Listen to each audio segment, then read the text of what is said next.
تم کہتے ہو کہ درد اب برداشت سے باہر ہو گیا ہے۔ اللہ کہتا ہے کہ وہ کسی جان پر اس کے طاقت سے زیادہ بوجھ نہیں ڈالتا۔ تم کہتے ہو کہ یا اللہ میں ہی کیوں؟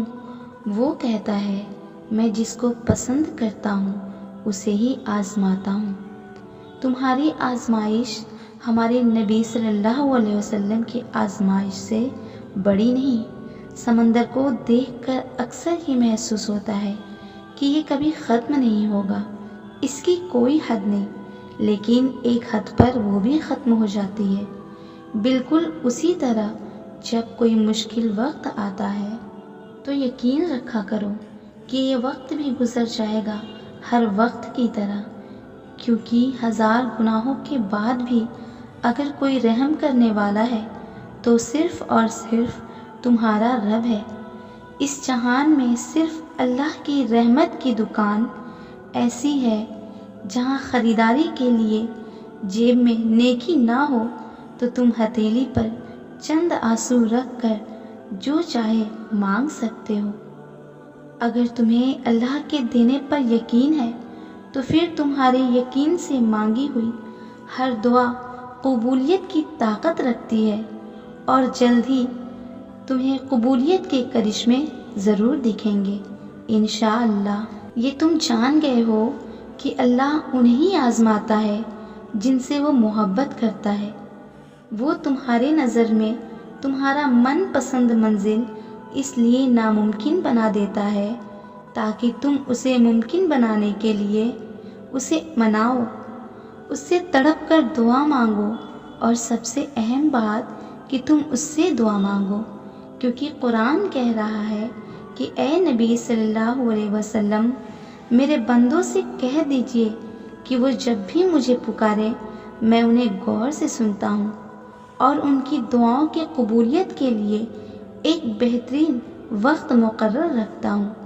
اگر تمہاری کوئی دعا اب تک قبول نہیں ہوئی اور تم معجزوں کا انتظار کر رہے ہو تو اپنے پریشان اور مایوس دل سے کہہ ڈالو کہ میرے لیے اس انتظار کے بعد میٹھا پھل ہی ہے۔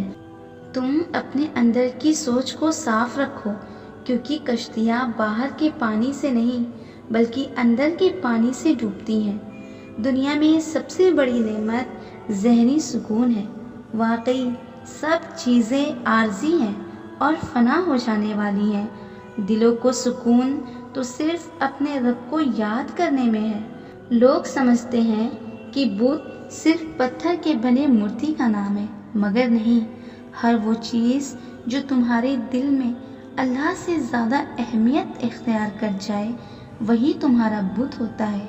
جب تم اللہ سے مدد مانگتے ہو تب تم تک ان ذریعوں سے مدد پہنچا دی جاتی ہے جن کا تم تصور بھی نہیں کر سکتے۔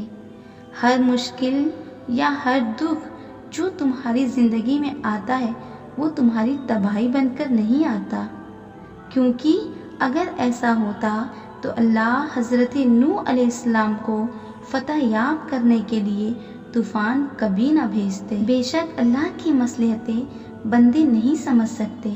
تم جتنی دفعہ اللہ سے دعا کرتے ہو اتنی دفعہ اللہ تمہاری دعاؤں کا جواب دیتا ہے۔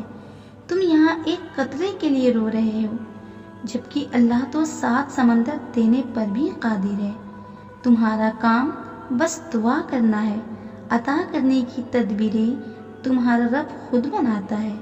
اسے بس جس کی پکار پسند آ جاتی ہے اسے وہ بار بار سننا چاہتا ہے۔ جانتے ہو اللہ نے تمہیں بے بسی کے مقام پر کیوں لایا ہے؟